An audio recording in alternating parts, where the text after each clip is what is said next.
आज बच्चों इस लेक्चर में हम टॉपिक कवर करेंगे कैलोरीमीटर। तो सबसे पहले बात करते हैं कैलोरीमेट्री की। तो ये क्या होता है, देखो, this is a branch of physics that deal with the measurement of heat. तो इस ब्रांच में आप मेजर करोगे हीट, ठीक है ना। फिजिक्स की वो ब्रांच जो हीट को मेजर करती है उसको बोलते हैं कैलोरीमेट्री। तो इस कैलोरीमेट्री का प्रिंसिपल क्या है? It states that heat gained by cold body must be equal to heat lost by hot body provided there is no exchange of heat between the surrounding। कहते हैं कि अगर एक हॉट बॉडी है और एक कोल्ड बॉडी है तो कोल्ड बॉडी हीट क्या करेगा? गेन करेगा, और हॉट बॉडी हीट क्या करेगा? लॉस करेगा। प्रोवाइडेड क्या है? कहते हैं कि जो हीट हॉट बॉडी लॉस कर रहा है वो बाहर ना निकले, वो सारी की सारी किसके पास जाए? अंदर कोल्ड के पास जाए। मतलब हीट जो है वो ट्रांसफर ना हो। तो यही यहाँ पे लिखा है, हीट गेन जितनी होगी उतनी हीट क्या होगी? लॉस होगी। एक बॉडी हीट गेन करेगा, दूसरी बॉडी क्या करेगा? हीट लॉस करेगा। क्लियर? अब इसे पढ़ने के लिए आपको एक डिवाइस की जरूरत पड़ती है जिसका नाम है कैलोरीमीटर। तो this is the device calorimeter. इसका प्रैक्टिकल भी होता है आपकी क्लास में। तो कैलोरीमीटर होता क्या है पहले देखो। कैलोरीमीटर कुछ नहीं है बच्चों। कैलोरीमीटर में आपके पास एक कॉपर का वेसल है जिसमें थर्मामीटर फिट है, एक स्टिरर प्रोवाइड कर दिया अगर आपने कुछ हिलाना है बीच में, ठीक है। और उसके बाद इस पूरे बीकर को आपने किस में रखा हुआ है? एक वुडन की जैकेट में रखा हुआ है। उसके बीच में ग्लास वूल डाली है। इसका रीजन क्या है? देखो, एक बीकर है, बीकर को बाहर से वुडन के ब्लॉक में रखा हुआ है और बीच में क्या डाल दिए? वूल डाल दिए, सो दैट अंदर वाली हीट जो है वो बाहर ना निकल पाए। क्योंकि जो वूल है that is a bad conductor of heat. Wool से हीट बाहर नहीं निकलती। Wood is a bad conductor of heat. Wood से हीट बाहर नहीं निकलती। तो कैलोरीमीटर के प्रिंसिपल में ये लिखा है कि हीट जो है वो सराउंडिंग के साथ एक्सचेंज नहीं होनी चाहिए, विच इज पॉसिबल ओनली अगर आप उसको सभी तरफ से क्या कर दो? इंसुलेट कर दो। तो इंसुलेट करने के लिए ही बस आपने किसको यूज किया है? वुडन जैकेट, मतलब वुड का सभी तरफ एक ब्लॉक बना दिया है और बीच में क्या डाल दिया? वूल डाल। तो अपना इसके साथ कोई लेना देना नहीं। अपना लेना देना किसके साथ है? इस प्रिंसिपल के साथ कि एक क्या करेगी? हीट लॉस करेगी और दूसरी बॉडी क्या करेगी? हीट गेन करेगी। अब इसके न्यूमेरिकल्स बच्चे बहुत बड़े बड़े होते हैं। तो सबसे पहले तो मैं एक सिंपल सा रिजल्ट ड्राइव करने लगा हूं यहाँ पे कि वो रिजल्ट जो है फटाफट उस क्वेश्चन को कर देगी। तो ध्यान से समझना आप इस चीज को जो मैं ड्राइव करने लगा हूं। मेरे पास सपोज करो यहाँ पे ये कैलोरीमीटर बंद है ऊपर से। क्लियर? ध्यान से समझना इस चीज को। उसके बाद इसमें पड़ा है पानी, सपोज करो वाटर है, ठीक है। और ये आपका कॉपर का है, सपोज करो। क्लियर? ये वाटर, ये कॉपर। उसके बाद आपने इसमें ये सॉलिड्स डाल दिए, कोई मेटल डाल दिया इसके अंदर, ठीक है।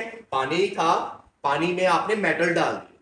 जो मेटल था बच्चों, मेटल का टेम्परेचर लेट कर लो T1 था। जो वाटर था उसका टेम्परेचर लेट कर लो T2 था। और जो ये कॉपर का बीकर था उसका टेम्परेचर लेट कर लो T3 था। हमने अलग अलग लेट किए, अदरवाइज बीकर का और पानी का टेम्परेचर क्या होगा? सेम होगा, क्योंकि उसी में तो पड़ा है वो। क्लियर? हमने चलो लेट कर लिया अलग अलग है फॉर द सेक कि अभी अलग अलग है, एक फॉर्मूला ड्राइव करना है। तो देख, मान लेते हैं कि मेटल का टेम्परेचर सबसे क्या था? ज्यादा था। ये हमने लेट किया कि सबसे ज्यादा मेटल का टेम्परेचर था। तो मुझे ये बताओ, जब आप इन सभी को मिक्स कर दोगे, मिक्स करने के बाद होगा क्या? पूरे मिक्सचर का एक सिंगल टेम्परेचर आ जाएगा। जब आप इसको कुछ टाइम के लिए छोड़ दोगे तो आप देखोगे थर्मामीटर में जो रीडिंग आएगी टेम्परेचर की वो कांस्टेंट हो जाएगी। क्यों ऐसा होगा? क्योंकि एक बॉडी हीट क्या करेगी? लॉस करेगी, और बाकी बॉडीज क्या कर लेगी? हीट गेन कर लेगी। ऐसे ही होगा ना। तो अब देखो, हम बोलेंगे कि हीट जो लॉस की है वो किसने की है? मेटल ने। और जो हीट गेन की है वो किसने की है? वाटर प्लस कॉपर ने। यही बोलेंगे। अब कितनी लॉस की है तो उसके लिए लेट कर लेते हैं कि जो इक्विलिब्रियम वाला टेम्परेचर आया वो था TEQ। मतलब ये वो टेम्परेचर है जब सिस्टम इक्विलिब्रियम में आ गया, मतलब फर्दर हीट लॉस नहीं हो रही और गेन नहीं हो रही। एक टेम्परेचर फिक्स हो गया, क्योंकि जब एक सिस्टम का टेम्परेचर आ जाएगा इक्विलिब्रियम टेम्परेचर, टेम्परेचर कांस्टेंट, मतलब नो फर्दर गेन और लॉस ऑफ हीट, ट्रांसफर ही नहीं होगी हीट। तो अब यहां पे देखो क्या होगा, इक्विलिब्रियम टेम्परेचर T आ गया है। तो ये जो T इक्विलिब्रियम है, पहला क्वेश्चन, ये T1 से बड़ा होगा या छोटा होगा? कम होगा, क्योंकि वो तो हीट क्या कर रहा है, लॉस कर रहा है। T2 और T3 से बड़ा होगा या छोटा होगा? बड़ा होगा, क्योंकि वो दोनों क्या कर रहे हैं, गेन कर रहे हैं। क्लियर इतनी चीज? अब देखो ध्यान से, जो लॉस कर रहा है, कितनी हीट लॉस कर रहा है, फॉर्मूला क्या होएगा, एम एस डेल्टा टी। यही होता है टेम्परेचर लॉस करने पे हीट का फॉर्मूला। तो एम, मान लो इसका मेटल का मास था M1, तो M1 मेटल की स्पेसिफिक हीट थी S1, डेल्टा टी मतलब चेंज इन टेम्परेचर। क्योंकि ये लॉस कर रहा है तो इसका पहले का टेम्परेचर ज्यादा होगा और बाद का क्या होगा, कम होगा। तो मैं इनिशियल माइनस क्या करूंगा, फाइनल। तो T1 minus T equilibrium. Clear होगी ये चीज? उसके बाद नेक्स्ट बात करते हैं हम हीट गेन की। तो हीट गेन में वाटर का मास लेट कर लो M2, उसकी स्पेसिफिक हीट S2, और चेंज इन टेम्परेचर में क्या आएगा, फाइनल ज्यादा होगा और इनिशियल क्या होगा, कम। तो फाइनल में आ गया बच्चों T इक्विलिब्रियम माइनस इनिशियल में क्या आ गया, T2। क्लियर इतना चीज? अब ऐसे ही बच्चों कॉपर भी क्या कर रहा है, गेन कर रहा है। कॉपर अगर गेन कर रहा है तो आएगा M3S3 T equivalent minus T3। ये चीज आ गया। अब यहां से बच्चों अगर आप इस इक्वेशन को सॉल्व करके T इक्विलिब्रियम कैलकुलेट करो तो सीधा T इक्विलिब्रियम का रिजल्ट क्या बनता है, सॉल्व करने की जरूरत नहीं है आपको, सीधा रिजल्ट याद करना है। वैसे तो नॉर्मल इक्वेशन आप कर सकते हो। तो रिजल्ट बच्चों आपका आएगा M1S1T1 plus M2S2T2 plus M3S3T3 divided by M1S1 plus M2S2 plus M3S3। तो this is the simplest result जिससे आप डायरेक्ट क्या निकाल सकते हो, आप इक्विलिब्रियम टेम्परेचर। आपको सीधा क्वेश्चन आ सकता है कि मिक्स करने के बाद बताओ इक्विलिब्रियम टेम्परेचर कितना है सोल्यूशन का। तो ये सारा कुछ करने की जरूरत नहीं, कौन लॉस कर रहा है कौन गेन कर रहा है, सीधा उठा के इसमें वैल्यू पुट करना, M1S1T1 plus M2S2T2 plus M3S3T3 divided by M1S1 M2S2 and M3S2। 4 होते तो 4 लिख देते, 5 होते तो 5 कर देते। तो इस फॉर्मूले से आपको कुछ नहीं लेना देना कि कौन गेन कर रहा है और कौन क्या कर रहा है, लॉस कर रहा है। But there is always a but. ये फॉर्मूला तब वैलिड होगा जब मिक्सचर के अंदर तीनों में से कोई भी चीज अपनी स्टेट चेंज नहीं कर रहा। समझ लगी ये चीज? This formula is valid only जब तीनों की तीनों उसी स्टेट में रहेंगे। ये ना हो कि मेटल मेल्ट कर जाए अंदर, ऐसा ना कुछ हो अंदर, मतलब स्टेट क्या रहे तीनों की सेम। तो यहां पे लिख लेना कि ये फॉर्मूला वैलिड कब है, valid only if state remains same. तब हम फटाफट ये वाला क्वेश्चन लगा देंगे, ठीक है? कभी ऐसा भी क्वेश्चन हो सकता है ना, आइस को गर्म पानी में डाल दिए तो आइस तो मेल्ट भी हो सकती है, तो उस केस में आप ये डायरेक्ट फॉर्मूला नहीं लगा सकते, स्टेट नहीं चेंज होनी चाहिए। और जिसमें स्टेट चेंज होगी वो आप पूरा इसी प्रिंसिपल को फॉलो करके करोगे जो आप सीखोगे इस लेक्चर में, न्यूमेरिकल्स करेंगे भर भर के। Now look at this question. A liquid of mass capital M and specific heat C is at temperature 2T, and if another liquid of equal mass and thermal capacity 1.5 that of the first at a temperature T/3 is added to it, the resultant temperature will be। अब देखो यहां पे क्या है, हमारे पास दो liquid, liquid 1 liquid 2। Liquid 1 की बात करें तो उसका मास M है, उसकी स्पेसिफिक हीट C बोल रहा है और उसका टेम्परेचर कितना है 2T। तो M1 आ गया आपका कैपिटल M, जो हम S1 लेते हैं वो C है और जो T1 लेते हैं वो 2T है। उसके बाद लिक्विड 2 की क्या बात बोली उसने कि वो उसका मास भी क्या है, इक्वल। तो M2 भी क्या आ गया, कैपिटल M। थर्मल कैपेसिटी कितनी है 1.5, तो मतलब 1.5 that to the first, first के कितने टाइम्स है 1.5, ठीक है? तो ये भी ध्यान से। तो S2 जो है वो 1.5 ऑफ S1 है, और उसके बाद टेम्परेचर T2 कितना है T/3।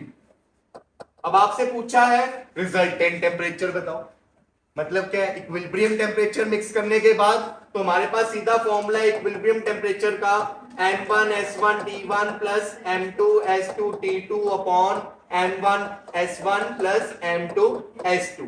यहां वैल्यूज को पुट करते हैं, MC2T M 1.5C T/3 divided by MC plus M into 1.5C। फटाफट इसे सॉल्व करिए और बताओ कौन सा आंसर आ रहा है।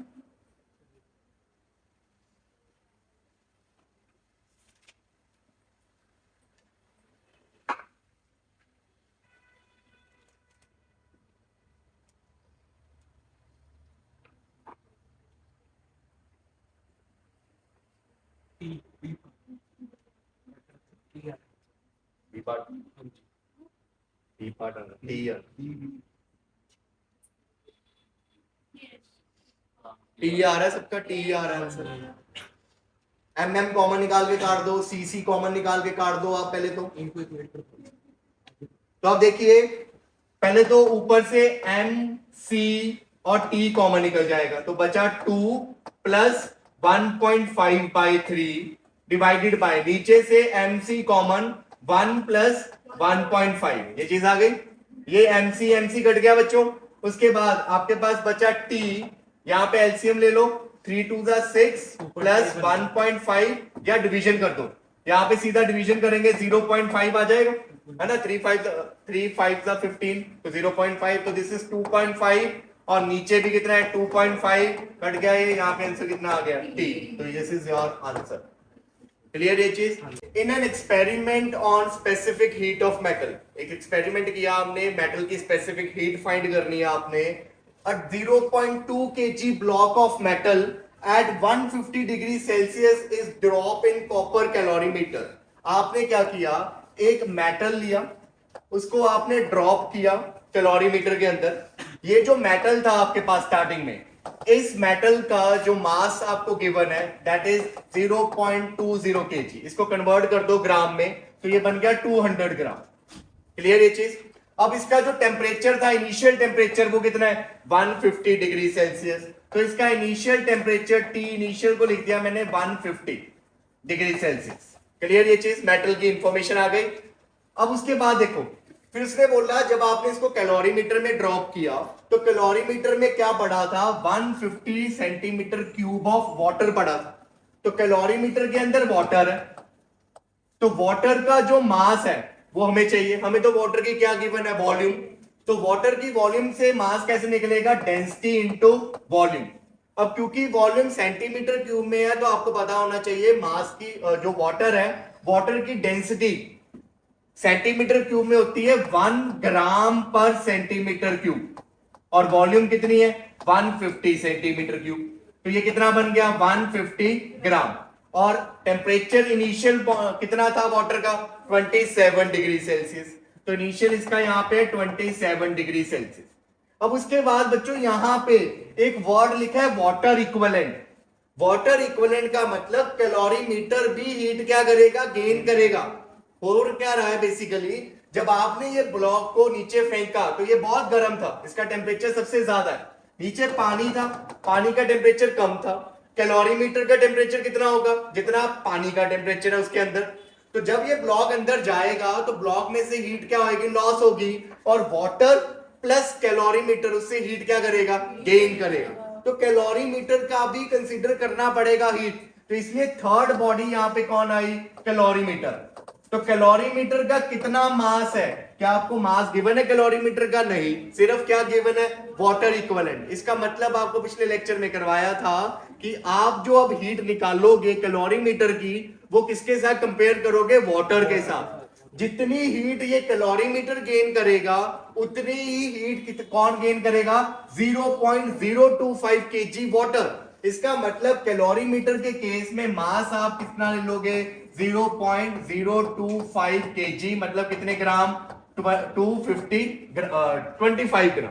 क्लियर। और इनिशियल टेम्परेचर इसका भी कितना होगा 27 डिग्री सेल्सियस। इसकी स्पेसिफिक हीट को आप लेट कर लो, कितनी है S1।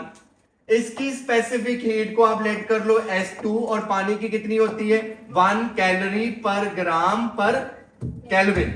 यही होता है ना, 1 कैलोरी पर ग्राम पर केल्विन। और यहां पे कैलोरीमीटर की स्पेसिफिक हीट, क्योंकि कैलोरीमीटर की हीट तो डेली पानी के साथ हो रही है, तो स्पेसिफिक हीट भी किसकी लोगे, पानी की। तो यहाँ पे S3 भी कितनी लोगे आप, 1 calorie gram inverse kelvin inverse. क्या इतनी चीज समझ लग गई। फाइनल टेम्परेचर कितना आ गया सिस्टम का 40 डिग्री सेल्सियस। मतलब जब सिस्टम इक्विलिब्रियम में आ गया तो आपका जो फाइनल टेम्परेचर है वो कितना है 40 डिग्री सेल्सियस। मतलब मेटल का भी फाइनल 40, वाटर का भी फाइनल 40, कैलोरीमीटर का भी फाइनल 40। क्लियर। अब प्रिंसिपल लगाते हैं। प्रिंसिपल कहता है heat gain is equal to heat loss. Heat gain कौन कौन कर रहा है? पानी प्लस कैलोरीमीटर। पानी S2 सॉरी Q2 और जो कैलोरीमीटर है उसका कितना आ गया Q3, और ये जो मेटल लॉस कर रहा है उसको क्या लिख दिया हमने Q1। क्लियर ये चीज। अब पानी कितनी हीट गेन कर रहा है, फॉर्मूला क्या आएगा? देखो यहां पे इसका मास 150, इसकी specific heat 1 into delta T. यही होता है ना हीट गेन का फॉर्मूला, MS डेल्टा टी। तो कितना टेम्परेचर फाइनल? डेल्टा टी कैसे निकलेगा? Final minus initial. फाइनल कितना है 40, इनिशियल कितना है 27। पहला हो गया Q2। अब बात करते हैं Q3 की। Q3 मतलब कैलोरीमीटर। कैलोरीमीटर में बात तो पानी की हो रही है, पर कौन सा पानी? 25 ग्राम वाला वाटर। तो यहाँ पे मास की जगह 25, एस इसका भी कितना है 1, और इसका चेंज इन टेम्परेचर फाइनल इसका भी 40 और इनिशियल कितना है इसका 27। क्लियर ये चीज। उसके बाद बात करते हैं हम Q1 जो हीट लॉस हो रही है। हीट लॉस कौन कर रहा है? मेटल। कितनी हीट लॉस कर रहा है? फॉर्मूले में mass is 200 into S find करनी है भाई। एस की जगह S1 delta T change in temperature. क्योंकि ये लॉस कर रहा है तो इसका इनिशियल ज्यादा होगा और फाइनल कम होगा। इनिशियल कितना था 150, फाइनल कितना है 40, तो 150 माइनस 40। अब आपके पास एक इक्वेशन आ गई। इस इक्वेशन को सॉल्व करके आप किसकी वैल्यू निकाल दोगे? S1 की। और आप जब S1 को सॉल्व करोगे तो इसका आंसर 0 पॉइंट कितना आ रहा था? 0.43 calorie gram inverse kelvin inverse. Clear ये चीज। Look at this numerical. A copper block of mass 2.5 kg is heated in a furnace to a temperature of 500 degree Celsius. हमारे पास एक कॉपर का ब्लॉक है, ठीक है। कॉपर का ब्लॉक है और वो ब्लॉक जो है उसका मास गिवन है 2.5 kg। उसको हीट करा कितने टेम्परेचर तक? 500 डिग्री सेल्सियस तक। तो इसका इनिशियल टेम्परेचर कितना गिवन है? 500 डिग्री सेल्सियस। उसके बाद कहते हैं then placed on a large ice block. एक आइस का ब्लॉक है, उसके ऊपर आपने क्या कर दिया? इसको प्लेस कर दिया। क्लियर ये चीज। फिर बोला गया what is the maximum amount of ice that can melt. आपने बताना है कि कितनी आइस जो है मैक्सिमम ये ब्लॉक मेल्ट कर देगा। क्यों करेगा मेल्ट? क्योंकि ब्लॉक हीट क्या करेगा? लॉस करेगा। और जो आइस है वो क्या करेगा? हीट गेन करेगा। और आइस जब हीट गेन करेगा, आइस कितने पे? 0 डिग्री पे। आइस जब हीट गेन करेगा तो वो किस में कन्वर्ट हो जाएगा? वाटर। पर हमें ये नहीं पता कि कितनी कन्वर्ट होगी। तो उसके लिए देखो सबसे पहले हम ये देखते हैं। पहले तो ये बताओ मुझे, जो आपका ये कॉपर का ब्लॉक है ये कब तक हीट देगा? कब तक इसमें से हीट जो है वो लॉस होती रहेगी? जब तक इसका फाइनल टेम्परेचर कितना ना हो जाए? 0 डिग्री सेल्सियस ना हो जाए। क्योंकि आइस 0 डिग्री पे होगी, वो इससे हीट लेती रहेगी, मेल्ट होती रहेगी। कब तक हीट देता रहेगा? जब तक इसका टेम्परेचर 0 ना हो जाए। तो हमने बोला कि ये कितनी हीट देगा? Heat loss bye copper. क्या फॉर्मूला होता है? MS delta T. यही था फॉर्मूला। अब यहां पे आप क्या करोगे? M की जगह M 2.5, S कितना S गिवन है आपको? 0.39 जूल ग्राम इनवर्स सेल्सियस इनवर्स। अब देखो ध्यान से, मैंने बोला था जिसमें स्पेसिफिक हीट होगी आप उसी में सारे यूनिट्स लेना। अब स्पेसिफिक हीट में मास किस में है? ग्राम में। तो आप भी मास किस में लोगे? ग्राम में। तो 2.5 kg की जगह आ जाएगा 2500 ग्राम। तो यहाँ पे मास में हम लेंगे 2500, एस में यहाँ पे आ जाएगा बच्चों आपका 0.39, और डेल्टा टी कितना चेंज हो रहा है? 500 से कितने में जा रहा है? 0 में। तो चेंज कितना आ गया बच्चों? 500 का ही चेंज हो गया। क्योंकि लॉस कर रहा है हीट, ये लॉस कर रहा है तो इनिशियल माइनस फाइनल किया। 500 माइनस 0 कितना आ गया? 500। तो इसको अगर आप सॉल्व करोगे तो सॉल्व करने के बाद देखो यहाँ पे नीचे ये 100 आ गया, ये 100 से ये 100 कैंसिल हो गया, ठीक है। अब इसको मल्टीप्लाई करते हो, चाहे बाद में चलो मल्टीप्लाई कर देना, अभी इसको ऐसे ही रहने देते हैं। 0 कितना आया 487,500। सो this is the heat loss by the copper. Clear ये चीज। अब बात करनी है कितनी आइस मेल्ट होगी, तो उसके लिए हम लेट करते हैं कि let m be the mass of ice melt. हम ये कंसीडर कर रहे हैं कि कितनी आइस मेल्ट हुई m। अब आपको पता है जब आइस मेल्ट हो रही है तो उसकी स्टेट क्या हो रही है, चेंज। और जब स्टेट चेंज होती है तो जो हीट वो गेन करता है वो हीट कैसे निकलती है, m इंटू एल। तो यहाँ पे m इंटू एल, m कितना है इसका हमें वही तो निकालना है, m S H L, L कितना है 335 जूल ग्राम इनवर्स। तो यहाँ पे कितना आ जाएगा 335, ये एस एच रहेगा। अब यहाँ पे ध्यान देना एक चीज का, इसमें मास किसमें था, ग्राम में, इधर भी मास किसमें होना चाहिए, ग्राम में। अगर स्पेसिफिक हीट जूल ग्राम में है तो आपकी यहां पे दूसरी जो हीट ऑफ फ्यूजन एल होती है वो भी जूल ग्राम में ही होनी चाहिए। ये ना हो कि वो कैलोरी में और ये जूल में है, ऐसा नहीं चलेगा। समझ लगी ये चीज। क्योंकि अगर यहां कैलोरी होगी तो हीट भी किसमें निकलेगी, कैलोरी में। वो वाली हीट किसमें निकली है, जूल में।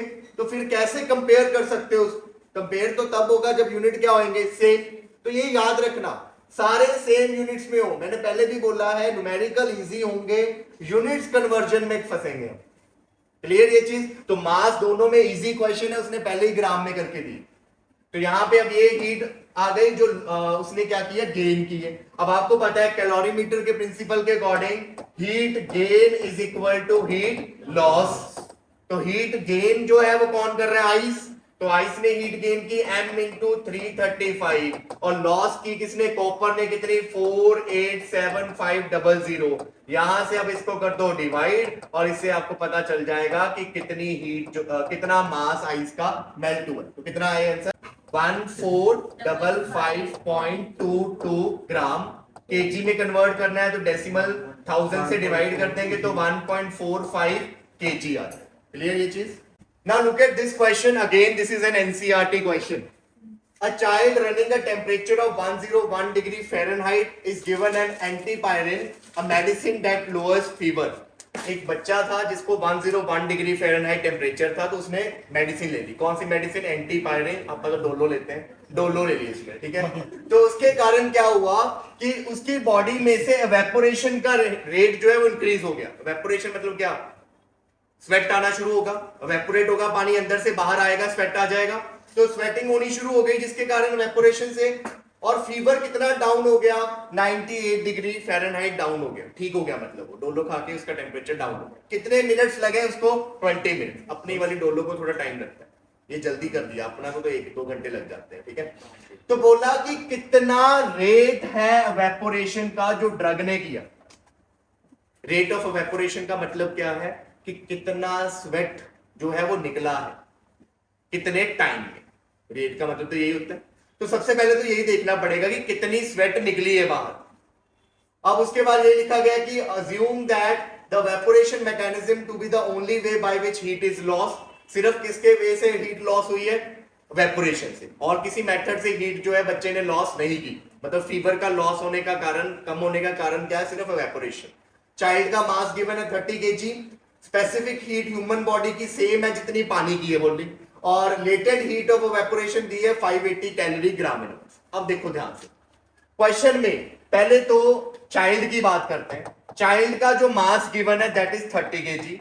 चाइल्ड का इनिशियल टेम्परेचर आपको गिवन है 101 डिग्री फ़ारेनहाइट। चाइल्ड का फाइनल टेम्परेचर कितना हो गया, 98 डिग्री फ़ारेनहाइट। और चाइल्ड की स्पेसिफिक हीट किसके इक्वल बोल रही है, वाटर के। अब ध्यान से सुनो, यूनिट क्या लेना है स्पेसिफिक हीट का। Look at the latent heat. Latent heat is in calorie gram, तो specific heat should be in calorie gram, and in calorie gram your unit is 1 calorie gram inverse, kelvin inverse. यही होता है, समझ लग गई ये चीज। तो आपकी जो स्पेसिफिक हीट है पानी की, इस यूनिट में कितनी होती है, 1।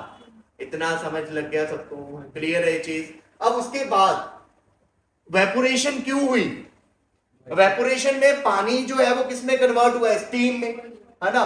तो स्टीम में कन्वर्ट होने के लिए पानी को क्या चाहिए, हीट चाहिए। वो हीट कहां से मिली? वो हीट मिली चाइल्ड की बॉडी से।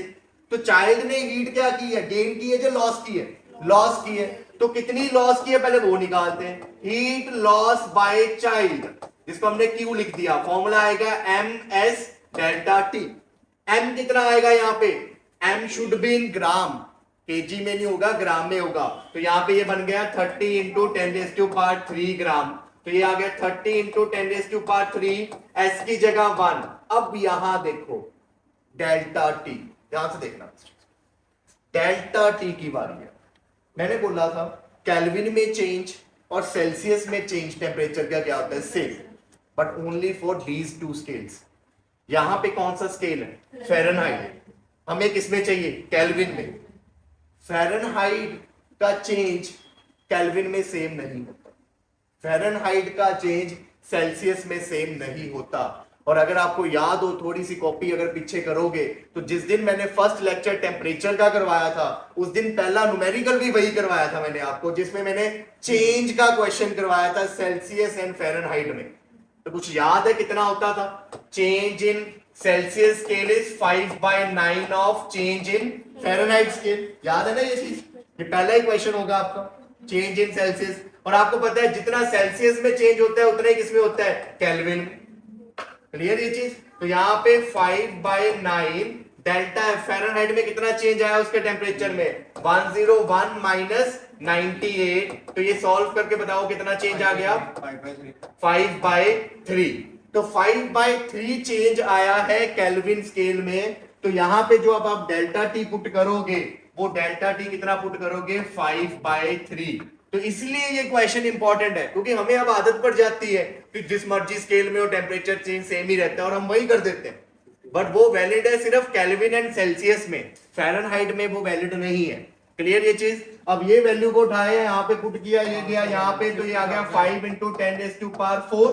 ये चीज आ गई, समझ लग गया ये चीज? उसके बाद कितनी इवेपोरेशन हुई है? रेट बोला, रेट के लिए यू नीड मास, कि कितनी स्टीम प्रोड्यूस हुई है। तो लेट करते हैं कि let M be mass of steam produced,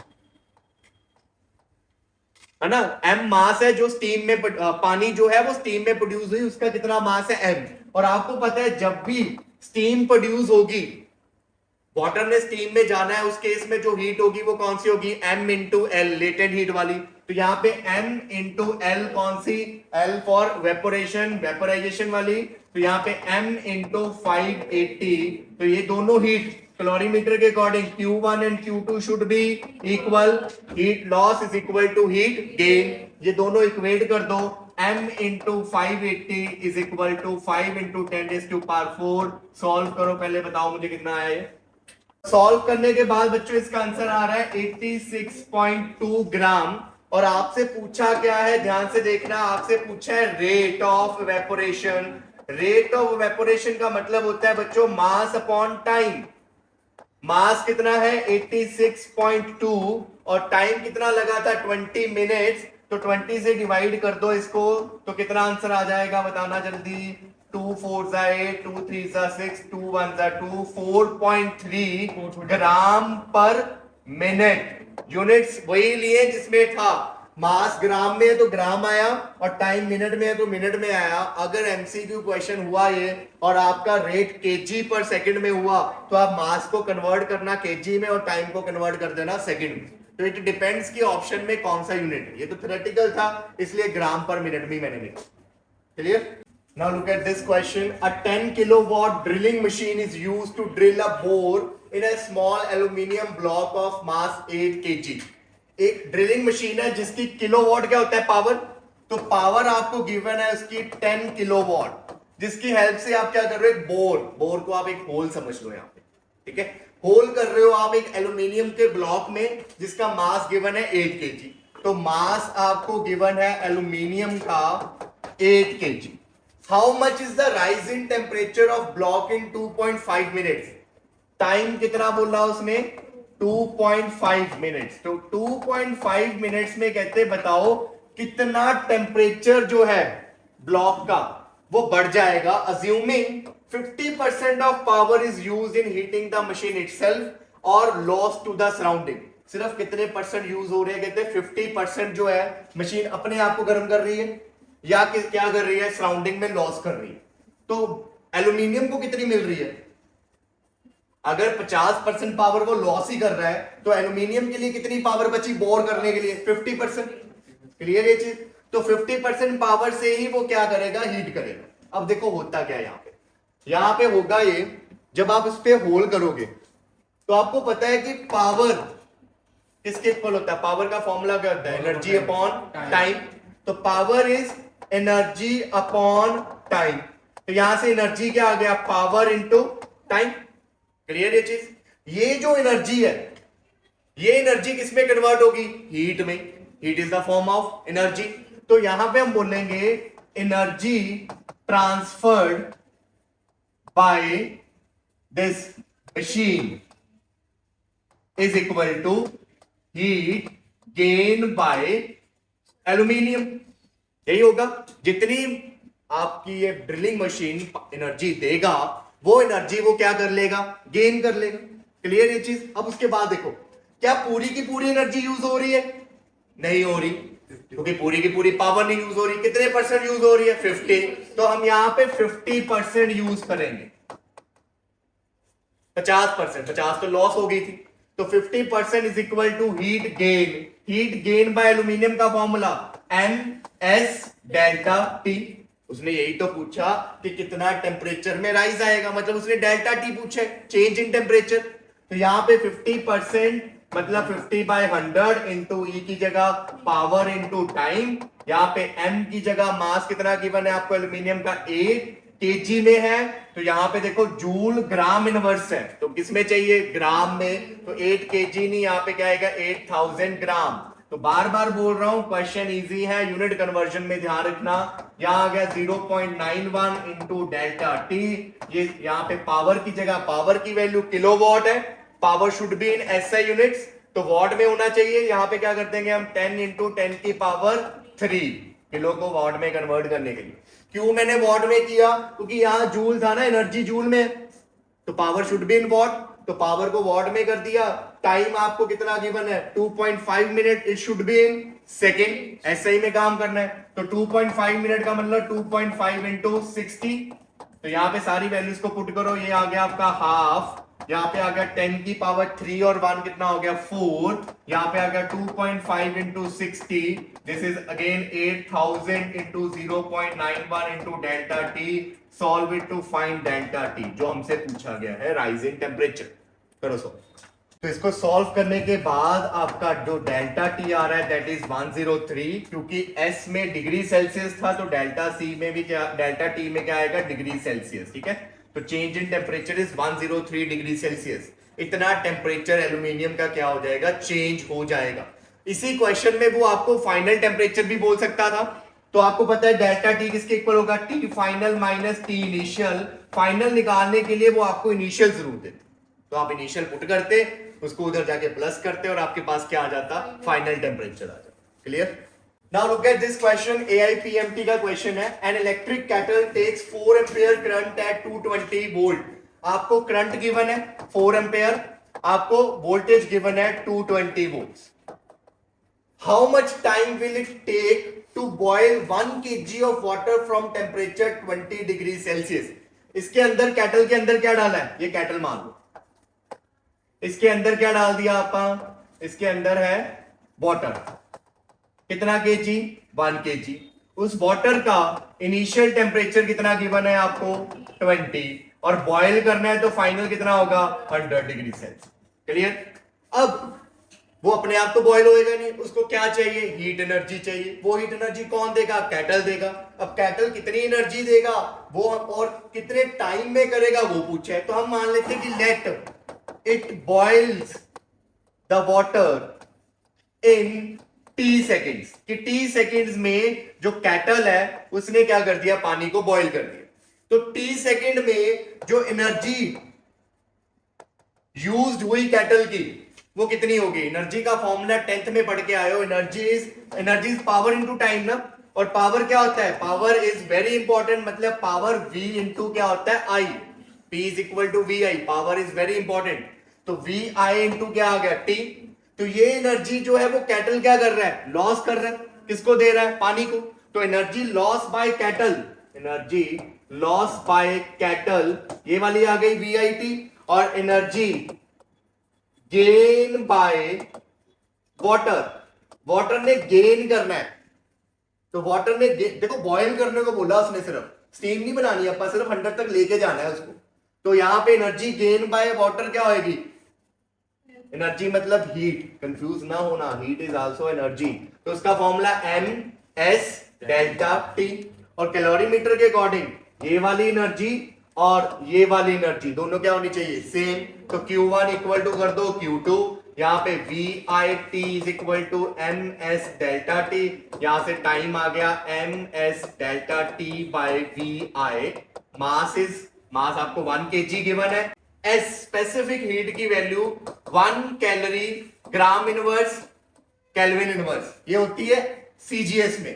पर क्योंकि हमारे पास सब कुछ SI में चल रहा है, वोल्टेज, करंट, ये सब कुछ है ना यहाँ पे, तो इससे बेटर है कि हम किस में कन्वर्ट करें इसे, SI में।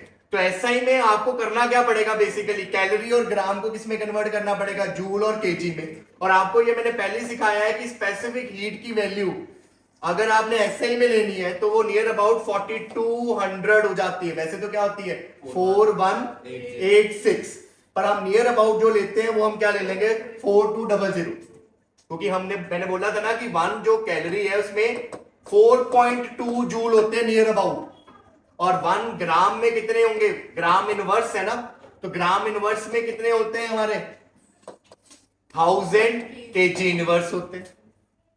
ग्राम में 1/1000 होता है, ये ग्राम इनवर्स है, तो 1000 जो 1/, होता था वो किधर आ जाएगा, ऊपर आ जाएगा। तो 1000 kg इनवर्स, तो 1000 इंटू 4.2 करोगे तो कितना आ जाएगा 4200।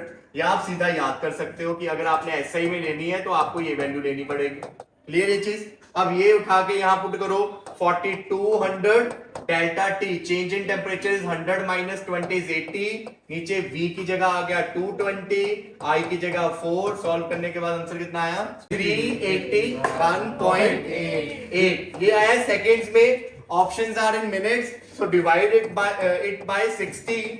जब आप 60 से डिवाइड करोगे जो आंसर आ रहा है दैट इज 6.3 मिनट्स। ठीक है, तो दिस इज योर आंसर। अब देखिए ये क्वेश्चन एनसीईआरटी का क्वेश्चन है, नीट में आया हुआ है। The quantity of heat required to raise the temperature of 2 solid copper sphere of radius R1 and R2 through 1 kelvin are in ratio. आपको बताना है कितनी हीट चाहिए 2 सॉलिड कॉपर स्फीयर को, दोनों का रेडियस गिवन है R1 एंड R2, रेशियो आपको बता दिया R1 जो है R2 के 1.5 टाइम्स है, और कितना टेम्परेचर चेंज करना है 1 केल्विन। तो अब टेम्परेचर चेंज करना है तो हीट का formula M1 S1 delta T, Q2 क्या होएगा M2 S2 डेल्टा T, इनकी क्या कर देंगे अपा रेशो।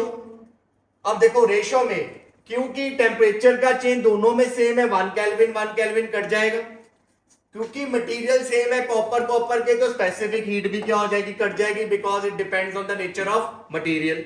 बचा क्या मास, क्या मास गिवन है, नहीं गिवन। मास को लिख सकते हो डेंसिटी इनटू वॉल्यूम, डेंसिटी दोनों की क्या आएगी सेम, क्योंकि नेचर ऑफ मटेरियल क्या है सेम। तो आप मास को लिखोगे डेंसिटी इनटू V1, नीचे लिखोगे डेंसिटी इनटू V2, ये कट गया। अब उसके बाद सॉलिड कॉपर स्फीयर्स है, सॉलिड है तो वॉल्यूम क्या आएगी 4/3 पाई R1 क्यूब, नीचे 4/3 पाई R2 क्यूब, ये कट गया। हम इसको लिख देंगे R1/R2 का होल क्यूब। उसके बाद गिवन है R1 इज 1.5 टाइम्स R2, तो नीचे भी R2, यहाँ पे ये 3, ये कैंसल, तो ये बन गया 1.5, डेसिमल हटाया 10, ऊपर क्यूब, ये बन गया 5 2 का 15, दिस 3/2 का क्यूब कितना है 27/8, so this is your answer। अब नेक्स्ट है बच्चों thermal capacity of 40 gram of aluminium. Thermal capacity बोला है और आपको ये स्पेसिफिक हीट गिवन है, नीट में क्वेश्चन आया था, AIPMD में आया था। अब आपको पता है कि जो हीट कैपेसिटी है वो मास इनटू क्या होती है स्पेसिफिक हीट कैपेसिटी, ये करवाया था ना डेफिनेशन, बस मास के साथ क्या कर दो मल्टीप्लाई। तो मास ग्राम में है, एस भी किसमें है, ग्राम में है। तो आप देखो आप ये करोगे 40 इंटू 0.2, कितना आंसर आया, 8। अब देखो क्या यहाँ पे 8 है, नहीं है, क्यों, क्योंकि जो आपका यूनिट आया है वो बेसिकली क्या है, कैलोरी पर केल्विन, ये आया। मास का तो कट जाएगा, ध्यान से देखना इस चीज का। यूनिट में देखो मास का आपका यूनिट ग्राम था, स्पेसिफिक हीट का क्या था, कैलोरी पर ग्राम पर केल्विन, ये कट गया, क्या बचा, कैलोरी पर केल्विन, ये बचा ना। यूनिट्स आपके हैं जूल में, जूल पर सेल्सियस, तो आपको चेंज करना पड़ेगा इसे, केल्विन पर कैलोरी को किस में चेंज करना पड़ेगा, जूल पर सेल्सियस। कन्वर्ट करो फिर बताओ कितना आंसर आता है। यहां पे अब देखो आप क्या करोगे, 8 कैलोरी को जूल में कन्वर्ट करना है, तो ये क्या आ जाएगा यहाँ पे 4.2। अब ये जूल में आ गया, और आपको ये पता होना चाहिए ये जो केल्विन होता है that is for change in temperature. Specific heat में टेम्परेचर नहीं आता, क्या आता है, चेंज। तो चेंज इन टेम्परेचर में केल्विन और सेल्सियस एक दूसरे को क्या कर सकते हैं, रिप्लेस। आपको इसको कन्वर्ट करने की जरूरत ही नहीं है, तो आप सीधा केल्विन की जगह क्या लिख दोगे, सेल्सियस, डिग्री सेल्सियस। याद रखना ये चीज, क्योंकि स्पेसिफिक हीट में या हीट कैपेसिटी में टेम्परेचर का चेंज देखा जाता है, टेम्परेचर नहीं देखा जाता इनिशियल या फाइनल। और चेंज केल्विन और सेल्सियस में क्या होता है, सेम। तो केल्विन को हटा के सीधा क्या लगा सकते हो, सेल्सियस। तो सॉल्व करोगे तो इसका आंसर आ जाएगा 33.6 जूल पर degree Celsius. Now look at this question. A piece of ice falls from height h so that it melt completely. Only 1/4 of heat produced is absorbed by the ice and all energy of ice get converted into heat during its fall. देखो क्या कहते हैं कि एक ice का piece है जो ऊपर से नीचे गिर रहा है, और जब वो ऊपर से नीचे गिर रहा है तो वो मेल्ट हो गया कंप्लीटली। मेल्ट होने के बाद उसने बोला कि वो सिर्फ 1/4 ऑफ द हीट प्रोड्यूस हो रही है, 1/4 of heat produced is absorb. ऊपर से नीचे गिरते वक्त उसकी जो एनर्जी है, ठीक है, वो किस में कन्वर्ट हो रही है, यहाँ पे बोला उसने हीट में कन्वर्ट हो रही है। यहाँ पे स्पेशल लिखा है कि भी किस में कन्वर्ट हो रही है, वो हीट में कन्वर्ट हो रही है ड्यूरिंग इट्स फॉल। मतलब मैं ये बोल सकता हूं कि जितनी उसकी पोटेंशियल एनर्जी होगी वो किस में कन्वर्ट हो गई है, हीट में। ये बोल सकते हैं ना कि वो सारी की सारी किस में कन्वर्ट होगी, हीट में, क्योंकि लिखा है कि सारी की सारी किस में कन्वर्ट हुई है, उसकी हीट में कन्वर्ट हुई है। तो काइनेटिक एनर्जी कंसीडर नहीं करें क्योंकि लिखा हुआ है वहां पे। तो इसका मतलब सारी की सारी पोटेंशियल एनर्जी वो हीट में कन्वर्ट तो हो रही है, बट बॉडी जो है हमारी, आइस जो है, वो सिर्फ कितनी हीट को ले रहा है, 1/4। 1/4 का मतलब 1/4, ठीक है। तो हम ये लिखेंगे कि पोटेंशियल एनर्जी ऑफ आइस, या बोले 1/4 of potential energy of ice is used to convert ice into water, या बोल दें टू मेल्ट। तो इसका मतलब कितनी एनर्जी हुई, 1/4 मतलब 1/4 पोटेंशियल एनर्जी mgh, और कन्वर्ट हुई है हीट में जो मेल्ट कर रहा है। और कितनी इसने बोला, हाइट पूछी है, अगर मेल्ट कर रहा है तो कौन सी एनर्जी, कौन सी हीट यूज होगी, m इंटू l। जब भी मेल्ट होगा उस केस में जो हीट यूज होती है वो m इंटू l के इक्वल होता है। यहां से ये mm कट जाएगा, h is 4l/g। 4 latent heat कितनी है आपकी, 3.4 इंटू 10⁵ kg जूल में ही थी, एसआई में है। जी की वैल्यू भी आप एसआई वाली ले लो, 10 उठा लो, नियर अबाउट आंसर आ जाएगा। तो सॉल्व करिए और बताइए कितना आंसर आ रहा है। सॉल्व करने के बाद योर आंसर इज 1360000 मीटर, और हमें चाहिए किलोमीटर में, तो किलोमीटर में बन जाएगा 136 kilometre. So this is your answer. अब नेक्स्ट क्वेश्चन देखिए, a bullet of mass 10 gram moving with speed 20 metre पर second hit an ice block of mass 990 gram kept on a frictionless floor and gets stuck in it. How much ice will melt if 50% of the loss of kinetic energy goes to ice? अब यहां पे ये collision based question है। यहां पे एक bullet आ रही है बच्चों, ठीक है, बुलेट का मास गिवन है 10 ग्राम, 10 ग्राम को केजी में कन्वर्ट किया 10⁻⁻3, ठीक है। ये जाके किसमें टकराई है, आइस के ब्लॉक में जाके टकराई, और आइस का जो मास गिवन है आपको दैट इज 990 ग्राम, मतलब 990 इंटू 10⁻⁻3 kg, ठीक है, इसकी वेलोसिटी कितनी गिवन है आपको, initial velocity u1 is 20 metre पर सेकेंड और ये रेस्ट पे था तो u2 कितना हो गया 0। टकराने के बाद कौन सा कोलिजन होगा, परफेक्टली इन इलास्टिक, वो टकरा के दोनों इकट्ठे क्या करेंगे, आगे मूव करेंगे। तो ये पूरा सिस्टम जो है ये इकट्ठे मूव करना शुरू हो गया विद वेलोसिटी v। और आपने पढ़ा है परफेक्टली इन इलास्टिक कोलिजन में कि there will be loss of kinetic energy. अब जिसको तो वो फॉर्मूला याद है लॉस ऑफ काइनेटिक एनर्जी का, तो उसके लिए तो ये क्वेश्चन बहुत जल्दी हो जाएगा। जिसको याद नहीं उसके लिए ये क्वेश्चन बहुत लेंथी है, वो यहाँ पे कंजर्वेशन लगाएगा, पहले v निकालेगा फिर लॉस निकालेगा।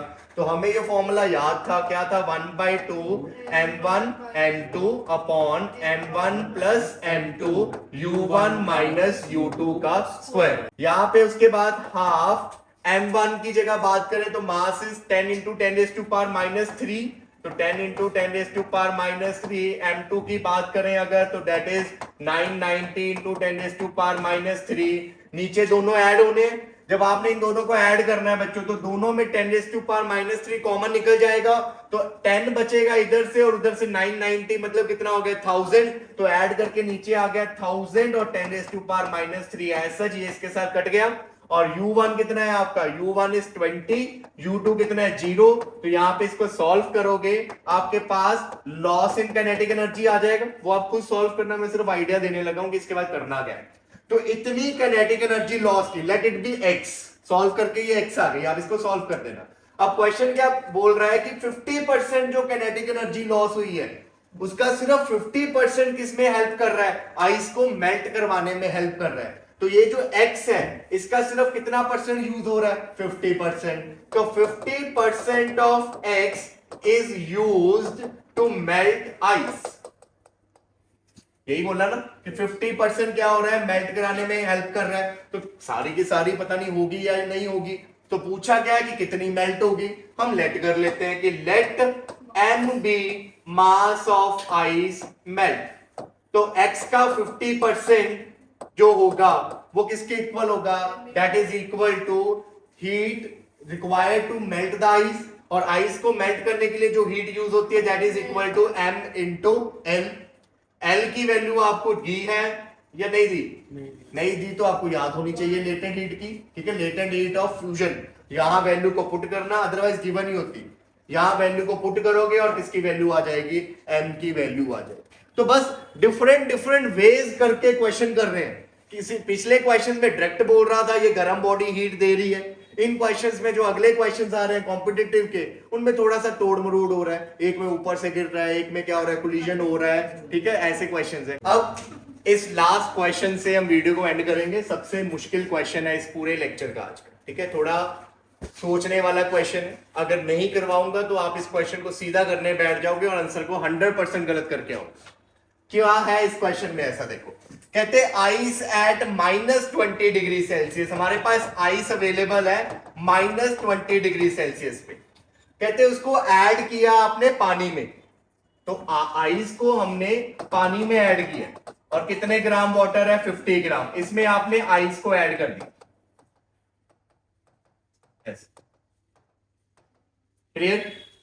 और पानी का टेम्परेचर आपको गिवन है, water is at 40 degree Celsius.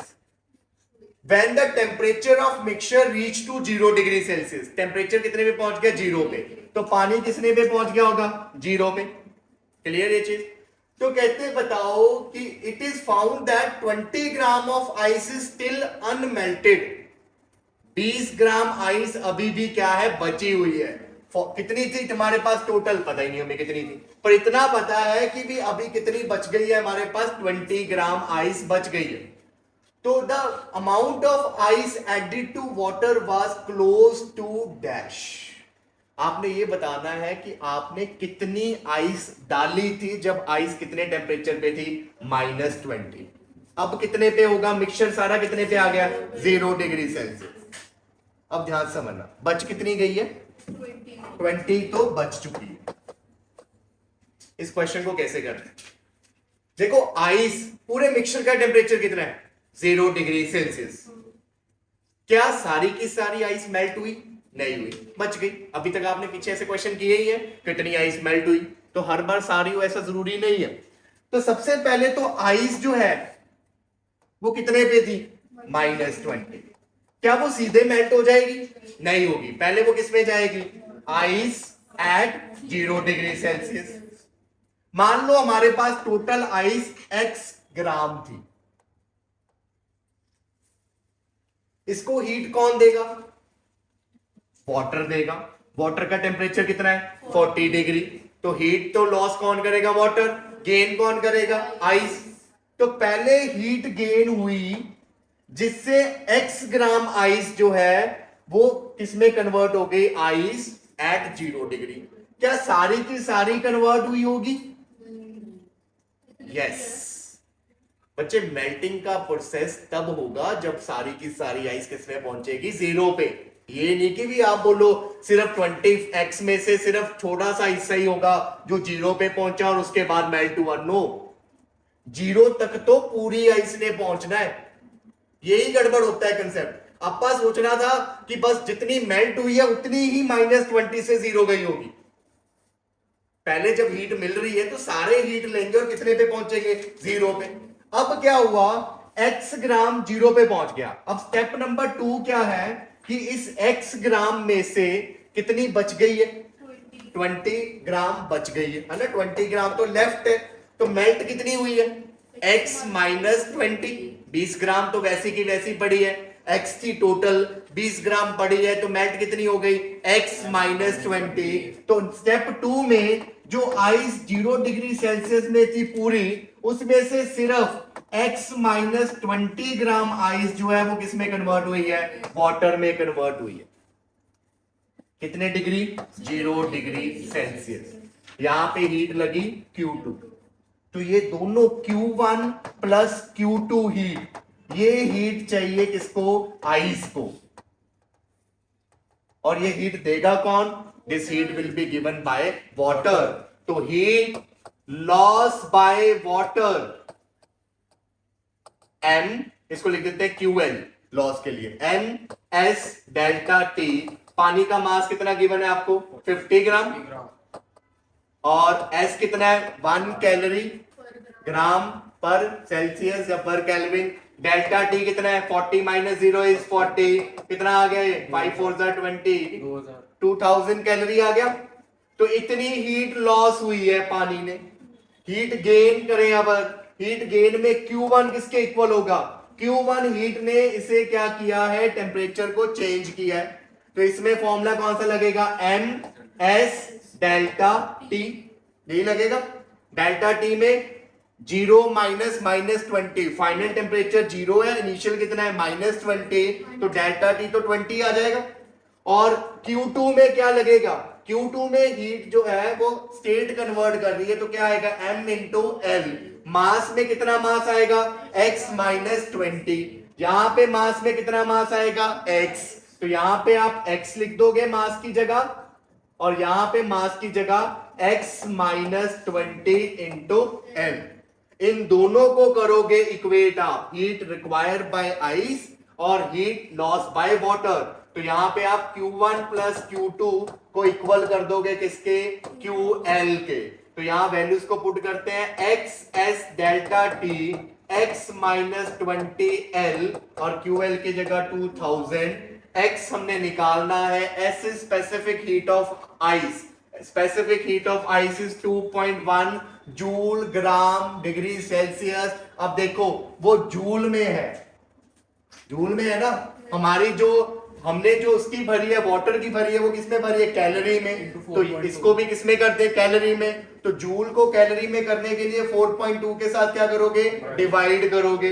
तो यहाँ पे आएगा 2.1 बाय 4.2। डेल्टा टी कितना है पहले केस में, 20, तो यहाँ पे 20 आ गया, प्लस x -20।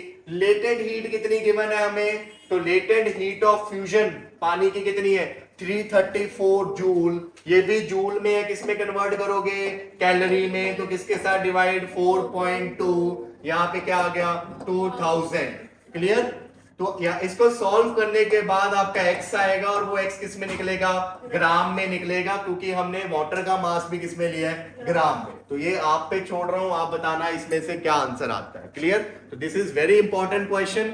अब आगे से आप ये याद रखना, कभी आपको ये पूछा जाए कि कितनी मेल्ट हुई है, तो आपने क्वेश्चन ऐसे ही करना है कि टोटल आइस जो है पहले किसमें जाएगी, जीरो में, then there will be some amount of ice that will melt. अभी तक जितने भी क्वेश्चन थे उसमें आइस जीरो में थी, तो जीरो से अपन सीधे लिख देते थे कि इतनी मेल्ट करेगी। पर जब आइस जीरो पे ना होके किसी टेम्परेचर पे हो, तो पहले हीट आपको एक एक्स्ट्रा चाहिए उसको जीरो पे लेके जाने के लिए। वो हीट को साइड पे रखो, उसके बाद जो बची हीट है दैट विल डिसाइड कि how much amount of ice will convert into water. Clear ये चीज?